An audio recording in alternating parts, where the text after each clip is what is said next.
Mr. Chairman, and unfortunately, we're once again wasting more time this week on extreme MAGA culture wars. First, we have two bills that are part of Republicans' ongoing push to ban abortion nationwide.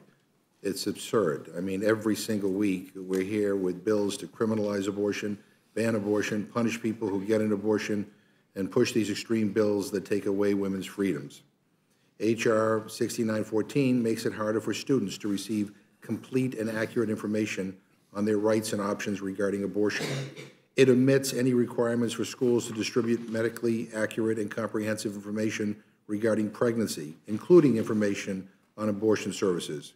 Rather than providing support to students, like ensuring that they have better family-friendly campus housing, accessible and affordable child care, flexible attendance policies, and lactation accommodations, H.R. 6914 accomplishes only one goal: stigmatizing students who seek abortion care.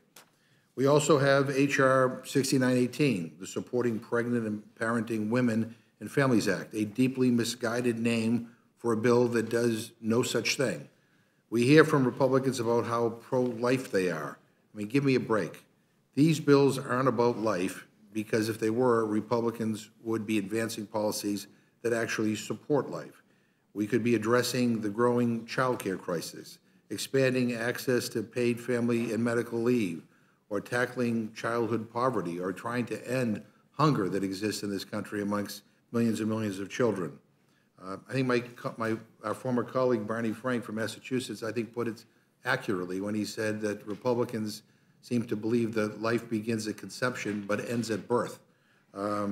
Instead, it seems the Republican position is that, as I said, he was absolutely right, because H.R. 6918 continues to divert federal dollars intended for poor families to dangerous anti-abortion centers that put women's health at risk. To be clear, these anti-abortion centers deceive people seeking access to abortion care. They are not regulated and are frequently non-medical, meaning they can severely jeopardize the health of women who go to them. And again, it's no secret that the House Republicans are working towards a national abortion ban. The NRCC chair recently said it himself. Voters believe the Republican position is, quote, "will throw you in jail if you get an abortion," end quote. And let me tell you, the voters are right. That's what Republicans want to do. Don't take my word. It's already happening. Across the country, from Texas to Kentucky to South Carolina, Republicans are advancing legislation that seeks to criminalize abortion care. We're also here today to consider another extreme MAGA messaging bill on the border. This is a do-nothing press release in the form of a non-binding resolution. It's all about turning the House of Representatives into an arm of the Trump campaign. That's it. And no matter how many times MAGA Republicans scream and shout, the border is not open. House Democrats had been ready from day one of this Congress to work across the aisle and develop a thoughtful, bipartisan solution to fix issues at the border.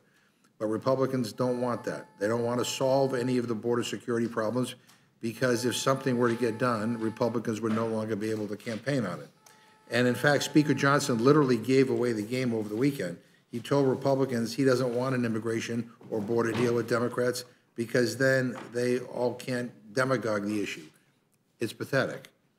This is all about creating a distraction from Republican disarray. Each measure we are considering today wastes time as we barrel toward a government shutdown, and this Republican majority is still in chaos. They had a fifth rule go down last week because of the turmoil in their own conference. They continue to bring us to the brink of a government shutdown, despite the fact they've had months and months to work on appropriations. And they have no vision or plan to fight for the American people, who expect a heck of a lot more from us than these awful, awful bills. And with that, Mr. Chairman, I yield back.